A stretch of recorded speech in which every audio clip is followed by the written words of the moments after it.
చేస్తారు. ఎక్కువగా ఈ కార్యక్రమాలన్నీ మగవారే చేస్తుంటారు. ఇప్పుడు మగ సంతానం లేని తల్లిదండ్రులకి మరి ఈ కార్యక్రమాలు ఆడవాళ్ళు చేయొచ్చంటారా? ఆడవాళ్ళు తర్పణ విధి వదులుకోవచ్చు, చేయొచ్చు అని అంటున్నారు గానీ అలా లేదు శాస్త్రంలో. హ్మ్. అట్లా లేదు. ఆహా! అందుకనే మనం ఎన్ని సరే ఆడవాళ్ళు చెయ్యొచ్చు.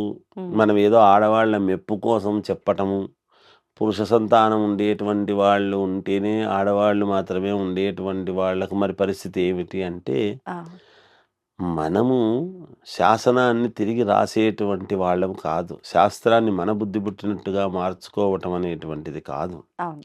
సద్గతులు పొందలేని వాళ్ళే హ్మ్.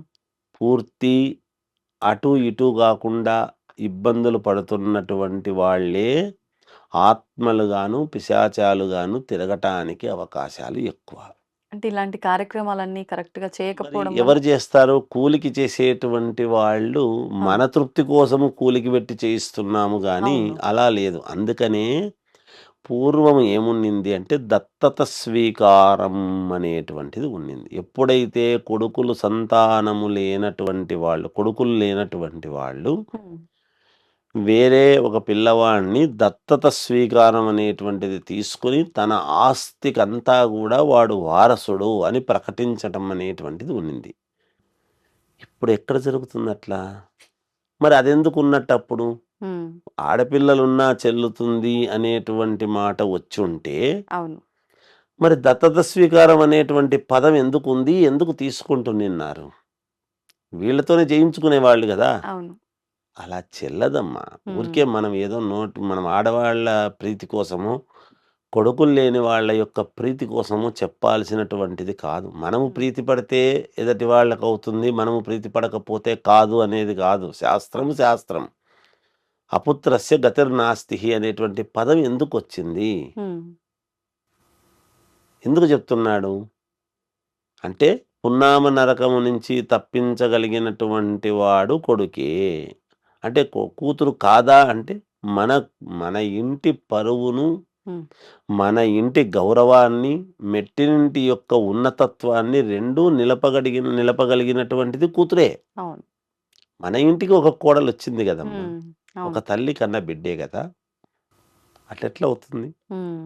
కాబట్టి మనం ఏదో ఎవరి మెప్పు కోసమో ఇది ఉంది పర్వాలేదు ఆడవాళ్ళు గూడా చెయ్యొచ్చు. నేను వింటూ ఉంటా ప్రసార అవును. మాధ్యమాల్లో. చెయ్యొచ్చు, అవును. చెల్లుతుంది, ఏం లేదు. అంటే మనం మెహర్బానీ కోసం చెల్లుతుంది అని ఊరికే ఆత్మతృప్తి కోసం జెబితే, మరి పిశాచాలు, దయ్యాలయి తిరుగుతున్న వాళ్ళ పరిస్థితులంతా ఏమిటి? అవును. ఎందుకు తిరుగుతున్నట్టు? హ్మ్. అంత సంతోషంగా జేస్తే వాళ్ళందరూ అలా ఇబ్బందులు పడుతూ ఎందుకు తిరుగుతున్నారు? ఆత్మ ఘోషిస్తున్నదని ఎందుకు మాట్లాడుతున్నారు? వాళ్ళ ఆత్మ శాంతి కోసమే గదా! మనం నువ్వులు, నీళ్ళు వదిలిపెట్టాలని జెప్తున్నది. హ్మ్. అది మరిప్పుడు మీరన్నట్టు నిజంగా అలా పుత్రుడు లేక ఇలాంటి కార్యక్రమాలు కొంత వేరే వాళ్ళతో చేయించి, లేదంటే ఆడపిల్లలు చేసో, అసలు సరిగ్గా చెయ్యకో ఇలా మారిపోయిన వాళ్ళ పరిస్థితేంటి గురుగారు? అదే వాళ్ళకెలా గదా! శాంతి ఆత్మలు పిశాచాలై తిరుగుతూ మరి వాళ్ళకి ఉంటారు. శాంతి ఎలా లభిస్తుందంటారు? జరగదు శాంతి జరిగేటట్టుంటే ఆత్మలు పిశాచాలుగా ఎందుకు తిరుగుతారు? హ్మ్. అది వదిలేయటమే దానికి మనం. వాళ్ళు చేసుకున్నటువంటి పోయిన జన్మలో చేసుకున్నటువంటి పూర్వజన్మ ఓహ్!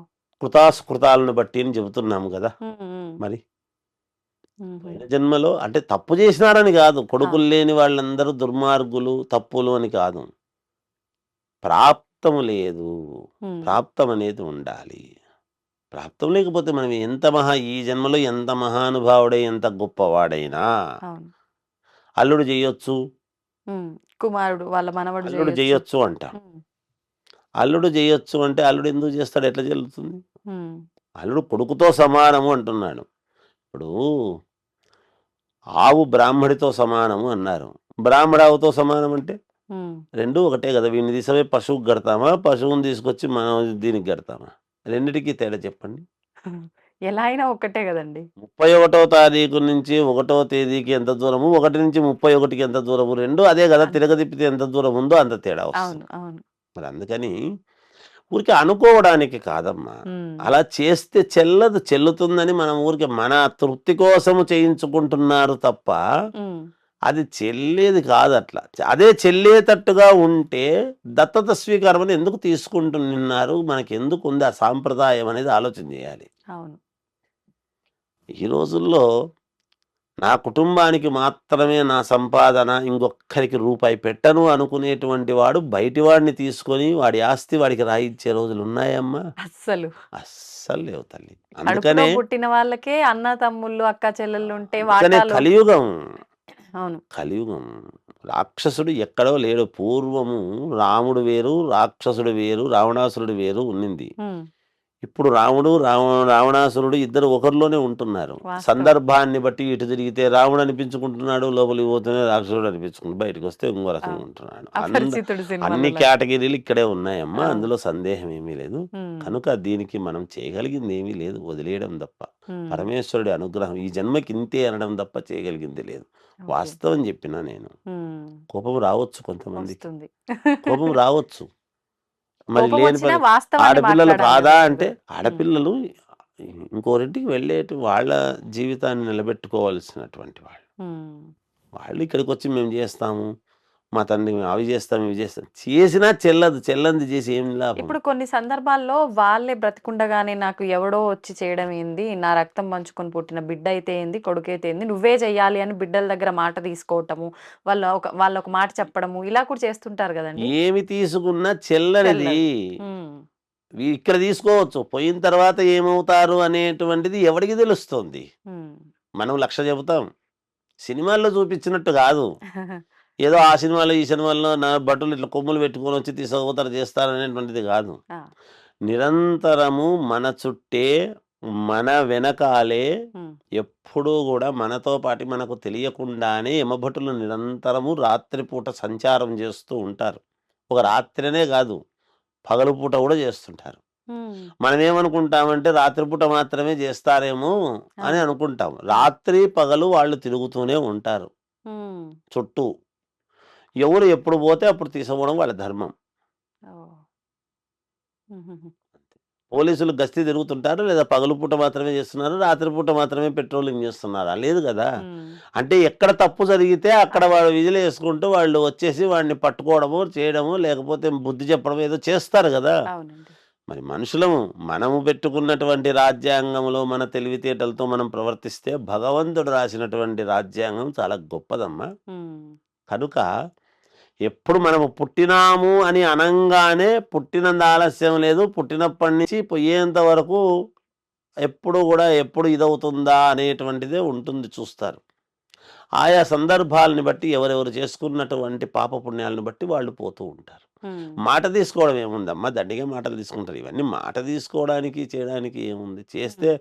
నేనే చేస్తాలే అని చేస్తుంటారు గూడా కొంతమంది. మనం అవును. ఏమంటామంటే గొప్పగా అబ్బా! ఆడపిల్ల తరగోని పెట్టింది, చేసింది, చాలా గొప్పతనం ఇది జరిగిందంట. కానీ ఎక్కువొద్దు, పెట్టడం కరెక్టే పెడతారు. హ్మ్. ఇక్కడ దేహం ఇదవుతుంది.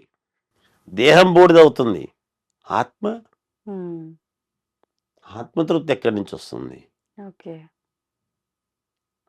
లేదమ్మా. అంటే మనకు నచ్చి చేసిన ప్రతి పని మన ఆత్మ సంతృప్తి కలుగుతుందంటారు గదా గురుగారు?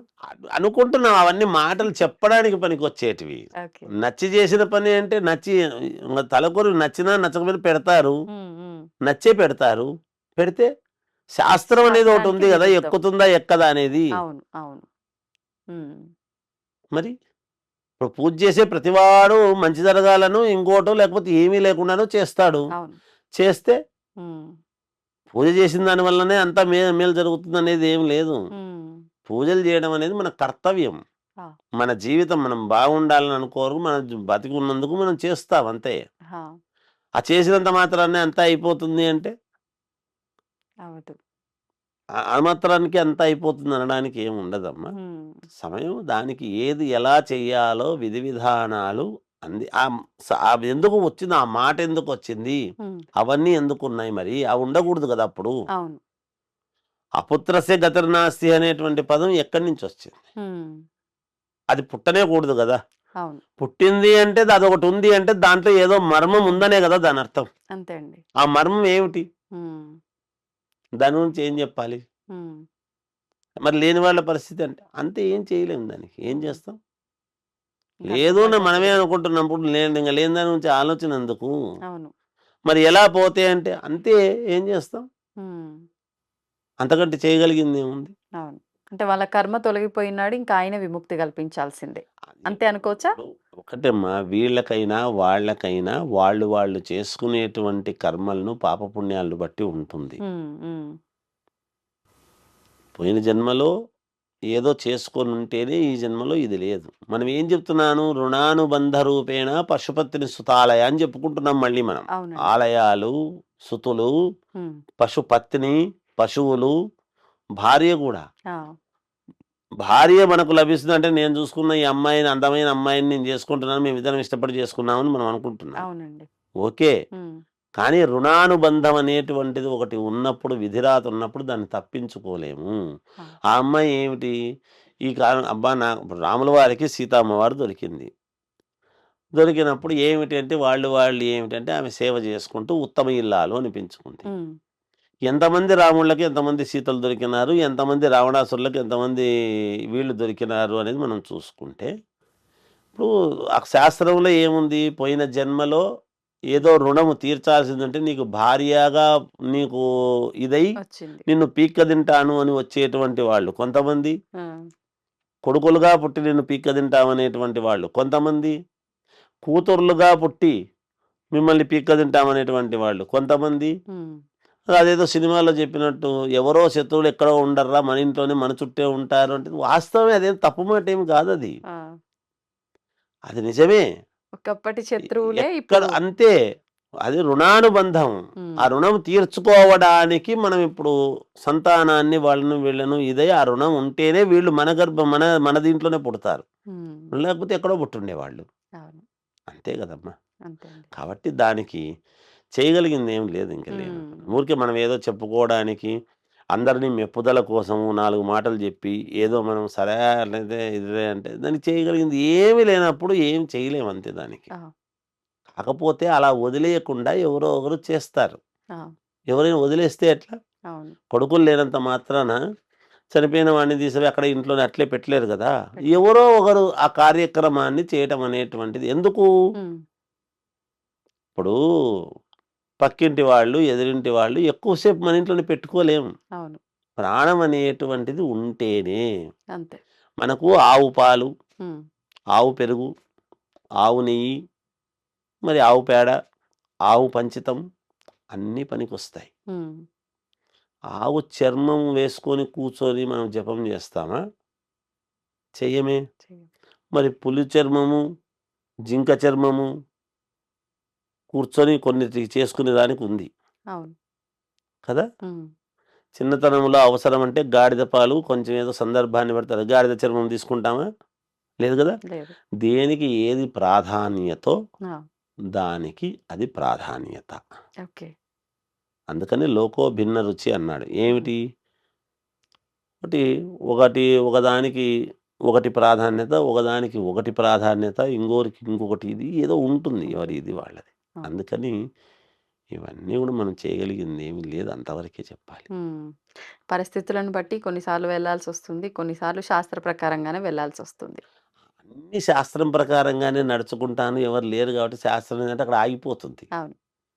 అంతే అక్కడ అండి. పరిస్థితులను బట్టి చేస్తారు. అవును. కానీ చేసిన దానికి శాస్త్రము మనము దానికి ఆపాదించడానికి లేదు. లేదు. శాస్త్రమో కాదు, జరిగింది జరిగింది అయిపోయిందనుకోని వదిలేయడం తప్ప దానికి చేయగలిగిందేం లేదు. హ్మ్. శాస్త్రాన్నే నమ్ముకుంటే అక్కడ పని జరగదు గదా! లేదు అవును. మళ్ళీ ఎక్కడి నుంచొస్తారు? అందుకే దీన్ని దృష్టిలో పెట్టుకొనే దత్తత స్వీకారం అని తీసుకునేవాళ్ళు పూర్వం. హ్మ్. హ్మ్. నాకు తలకొరువు పెట్టేవాడు కావాలా? అదే. ఆడపిల్లలు గూడా వాళ్ళందరూ అంగీకరించేవాళ్ళు. హ్మ్. నిజమే గదా! అంటే అప్పుడది శాస్త్ర ప్రకారంగా అలా జరిగిపోయే రోజులు కాబట్టి అందరూ అంగీకరించేవారేమో. శాస్త్రం ఎప్పుడూ అదే ఉందమ్మా. మనం హ్మ్. పాటించడం లేదంతే. ఇప్పుడు జరిగిపోయే రోజులు అవి గాదు. ఇప్పుడు ఆడపిల్లలు ఉన్నారనుకోండి, ఒక హ్మ్. 1,00,00,000,000 ఆస్తి ఉందనుకోండి. ఆ 1,000,00,00,000 మాకే వస్తాయి గదా! ఆడపిల్లలము మేము ముగ్గురం మేము పంచుకుంటాము గదా! ఇంగోనికి ఎందుకిస్తాము? నలుగురున్నారనుకోండి. ఓ నలుగురు ఆడపిల్లలుంటారు. హుహు. కొడుకులు లేరు. ఆ! ఆ ఆస్తి మొత్తం మాకే వస్తది గదా! ఇంకొకరిని దత్తత తీసుకుంటే పోనీ ఆ దత్తత గూడా ఎవరో ఉండడు. ఎనకబుట్టి తమ్ముని కొడుకో, అన్న కొడుకునో ఆ! ఎవరో ఒకడిని తీసుకోవాలనుకుంటే వాళ్ళకి గూడా ఎందుకు అనేటువంటి దురాలోచన ఉంది తప్ప ఇంకోరు అవును. తినకూడదని. అవును. ఎట్లా? హ్మ్. ఎలా అవుతుంది? శాస్త్రము ఎప్పుడు ఒకటిగానే ఉందమ్మా. ఆ! ఆనాటి నుంచి ఈనాటి వరకు మా తాతల నాడు అదే శాస్త్రం ఉంది. మా నాన్న టైంలో అదే శాస్త్రం ఉంది. నా టైంలో అదే శాస్త్రం, నా పిల్లలకు అదే శాస్త్రం, నా మనవన్లకు అదే శాస్త్రం. శాస్త్రాన్ని బుద్ధి పెట్టడం మార్చడానికి కుదరదు. ఉమ్, ఏదో ఆ శాస్త్రం మనం పాటిస్తామా లేదా అనేది తర్వాత సంగతి. అంతే. అవి అవే అవును.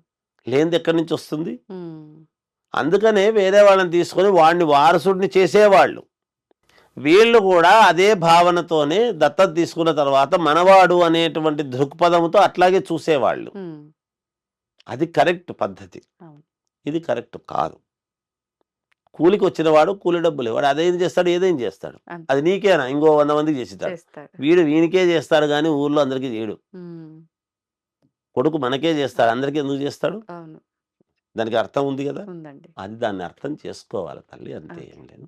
దీన్ని ఎవరిని తప్పుబట్టాలని కాదు. ఉమ్, ఉన్నది ఉన్నట్టు చెబితే కోపమే వస్తుంది, వస్తుంది. బాధ కలుగుతుంది, సహజం. అవును. అంతే అండి. ధన్యవాదాలు గురుగారు. చేయొస్తూ